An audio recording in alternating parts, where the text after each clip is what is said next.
Segrestin, je suis professeur en sciences de gestion à Mines ParisTech et associé à la chaire Théorie et méthode de la conception innovante.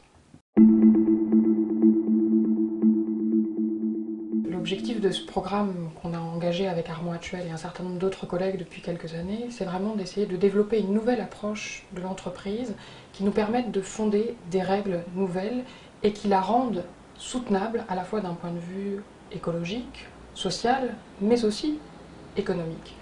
En fait, l'origine de notre démarche vient de ce qu'on constate, et notamment avec la crise actuelle, que l'entreprise n'est pas soutenable aujourd'hui, non seulement d'un point de vue social, mais aussi d'un point de vue de l'efficacité économique. On sait aujourd'hui que pour être soutenable et compétitif, les entreprises ont besoin de développer des capacités d'innovation, et on sait que cela, c'est assez antagonique avec des objectifs de rentabilité à très court terme, sur lesquels les entreprises sont de plus en plus engagées et évaluées depuis les années 70-80.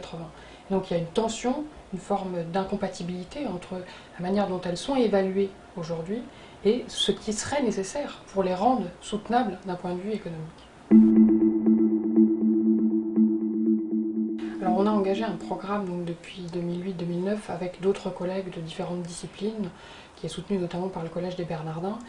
On a en fait procédé en 3 grands volets. Le premier, c'était de relire historiquement l'émergence de la grande entreprise qu'on connaît et de comprendre les conditions dans lesquelles elle a émergé. De ce point de vue-là, en fait, on s'aperçoit que l'histoire des ingénieurs et le lien à l'innovation, les capacités d'innovation, a été centrale dans l'émergence de l'entreprise. Le deuxième point, c'est de travailler avec des juristes pour se rendre compte que précisément l'entreprise n'existe pas en droit. Et il faut la dissocier de ce point de vue-là de ce qui existe, le droit des sociétés. La société n'est pas l'entreprise, au sens où l'entreprise a cherché à développer des capacités d'innovation, et ce qui force à réinterroger aussi le cadre juridique dans lequel elle opère actuellement.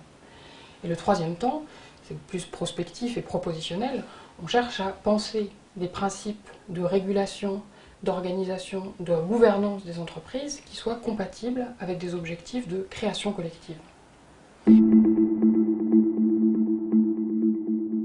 Ils sont de plusieurs natures. D'un point de vue théorique, effectivement, on a proposé une nouvelle lecture basée sur l'innovation de l'entreprise. Ça a donné lieu à un certain nombre de publications scientifiques, un petit ouvrage, donc Refonder l'entreprise, et aussi, c'est assez important pour nous, des projets de cours qui vont être mis en œuvre dès cette année à l'École des Mines sur la gouvernance des entreprises et même les formes variées de gouvernance d'entreprise. Et puis, il y a aussi des propositions qui sont faites et qui sont aujourd'hui discutées à différents niveaux sur des réformes du droit ou des nouveaux statuts, la création de nouveaux statuts qui pourraient être expérimentés, on espère, assez rapidement. Un des objectifs, ce serait qu'effectivement, Mines ParisTech puisse devenir une plateforme à la fois de suivi des expériences un peu novatrices qui se passent à la fois en France et à l'étranger, et puis aussi d'expérimentation avec des entreprises qui le souhaiteraient, un peu pionnières, de nouveaux statuts et d'analyse aussi de ces innovations. Que Mines ParisTech puisse aussi être un lieu de proposition de nouvelles voies, y compris juridiques.